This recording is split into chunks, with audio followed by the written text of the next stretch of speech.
What if everything you've ever known, every moment you've lived, every person you've loved is just a game?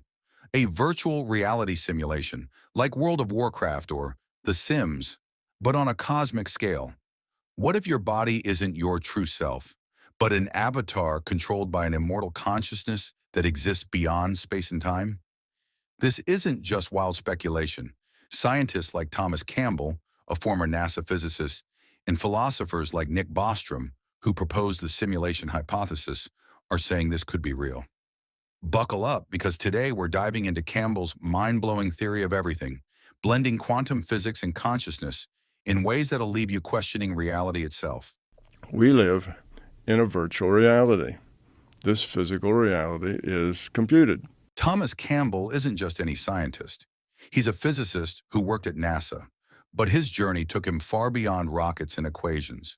For over 5 decades, he explored altered states of consciousness, out-of-body experiences, remote viewing, and lucid dreams, leading him to develop his My Big Toe, or theory of everything.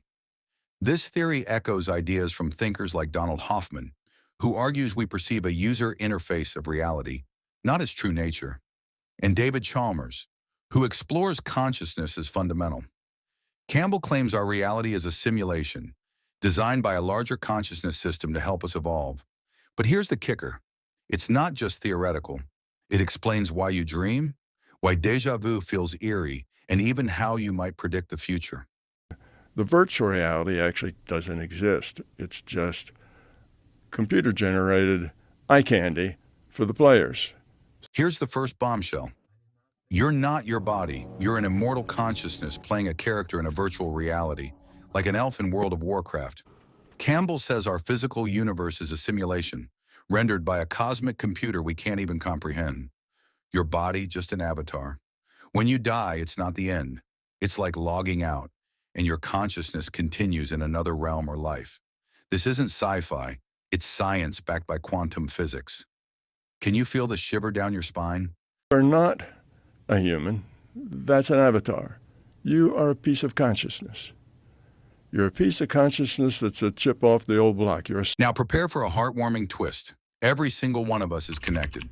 Campbell calls us individual units of consciousness, or IUOCs, but we're part of a larger consciousness system, like cells in a giant, loving organism. This echoes ancient ideas like Indra's net in Vedic philosophy and modern theories by researchers like Ervin Laszlo, who proposes a unified field of consciousness. Your choices, your growth, even your smallest acts of kindness ripple through this cosmic web, helping the entire system evolve. It's overwhelming to think that your laughter could heal someone across the globe, or your anger could darken someone's day. Doesn't that fill you with awe and a responsibility to live better? Death, it's not final. Campbell's theory says your consciousness is immortal, transitioning between lives like chapters in an eternal book, resonating with near-death experience research by Pim van Lommel and reincarnation studies by Ian Stevenson. When you die, your experiences merge into your IUOC, your memories fade, and you're reborn into a new life, often without recalling the past. This explains reincarnation stories, déjà vu, and that strange feeling you've lived before. Isn't it terrifying yet exhilarating to think you've had countless lives, each shaping who you are today? When you die, you become aware in another virtual reality. So your body dies and you wake up. So why are we here in this simulation? Campbell reveals a profound purpose. The larger consciousness system wants to evolve by reducing entropy, disorder. It's split into us, individual consciousnesses, to make better choices, lowering entropy through love and cooperation. This aligns with ideas from Teilhard de Chardin, who saw evolution as a spiritual ascent, and Stuart Hameroff, who explores consciousness in quantum terms. Each life is a chance to grow, to become less chaotic, more harmonious. So if you were a conscious, aware information system, what would you be doing? You would be trying to lower your entropy. Here's a gut punch. Every choice you make is either driven by fear or love. Fear, ego, self-centeredness increases entropy, pulling us apart. Love, cooperation, kindness reduces it, uniting us. Campbell says shifting from fear to love isn't just personal growth. It's the key to evolving consciousness. Think about your last argument, your last act of generosity. Did fear or love guide you? This insight could change how you live forever. And when you're in touch with your fear, you don't feel light you don't feel that love. But our point of being here is to grow that love and get rid of that fear. Quantum physics just got weirder and more amazing.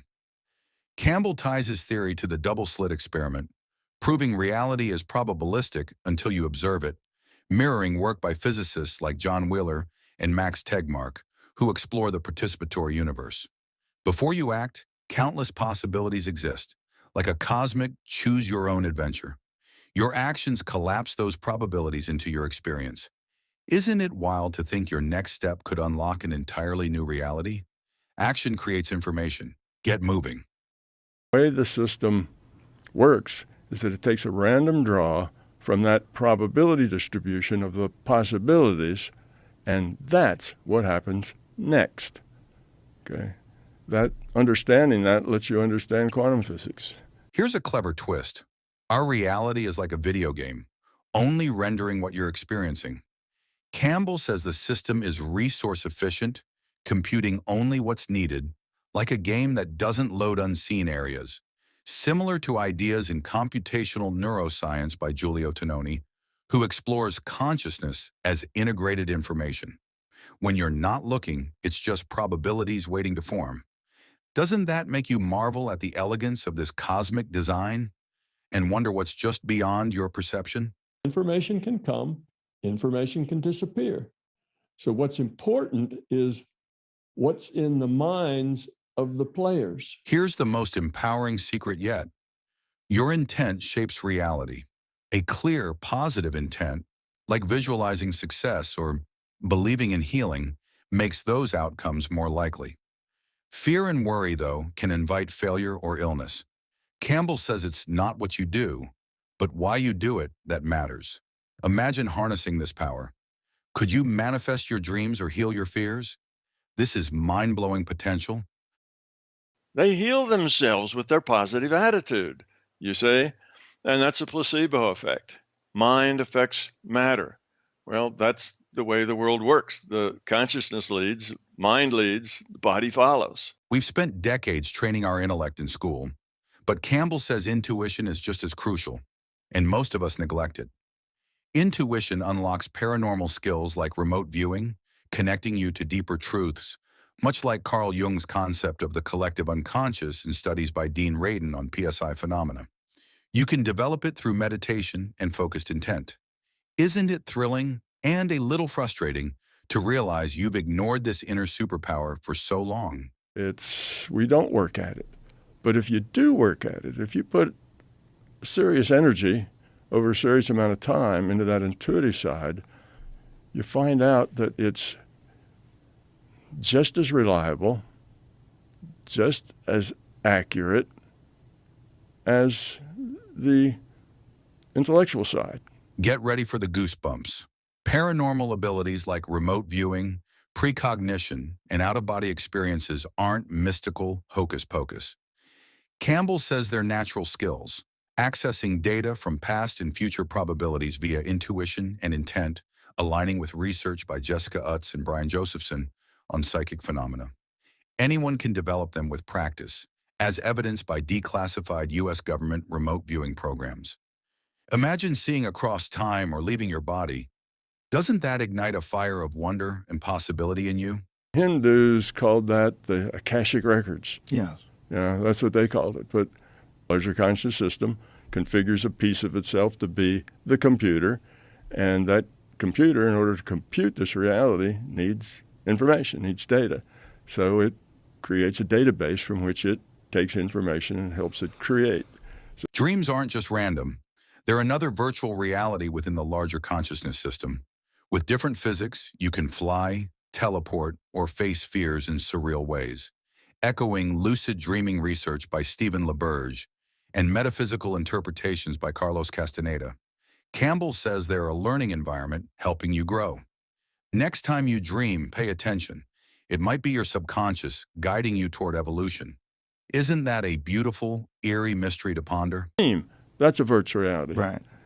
It's another virtual reality. But those don't have a tight rule set that defines every energetic exchange. Right. Ours does, and that's what makes ours look physical. Here's the ultimate question. What's the meaning of life? Campbell's answer is breathtaking. Your purpose is to reduce entropy through love-based choices, helping others, and evolving from fear to love. This resonates with the philosophies of Ken Wilber, who sees evolution as a spiritual journey, and the Gaia hypothesis by James Lovelock, suggesting interconnected systems. It's an endless journey, but every step matters. Doesn't this fill you with purpose and a burning desire to live better right now? You know, the meaning of life is that we have a mission, each of us here, and that mission is to lower the entropy of our consciousness in more technical terms, but in general terms, it's to learn to become love. Finally, here's a paradigm shift. Happiness isn't something to chase. Campbell says it's a byproduct of good choices and love-based intent, echoing positive psychology research by Martin Seligman and the teachings of Dalai Lama on compassion. When you live with care, cooperation, and kindness, happiness flows naturally. But fear, ego, and selfishness bring unhappiness. Doesn't that make you want to rethink every decision, aiming for a life of love that radiates joy? You know, the people who are kind and generous and helpful, those people mostly are happy. Yeah. Those people smile a lot. Yeah. They joke a lot. Yeah. They laugh. Yeah. They live a really good life. And it doesn't matter whether they're dirt poor or rich. If Right. they have those attitudes, they're happy. Right. Thomas Campbell's theory of everything isn't just science. It's a roadmap to a new way of living, thinking, and dreaming, joining a chorus of thinkers like Donald Hoffman, Nick Bostrom, and David Chalmers who challenge materialist views. We're players in a cosmic simulation, interconnected, immortal, and tasked with evolving through love. These 13 insights can transform your life, but the real work starts with you. Are you ready to shift from fear to love, to develop your intuition, and to explore the infinite possibilities of your consciousness? Smash that like button if this blew your mind. Subscribe for more mind-expanding content and drop a comment. What's the most surprising thing you learned today? Let's evolve together.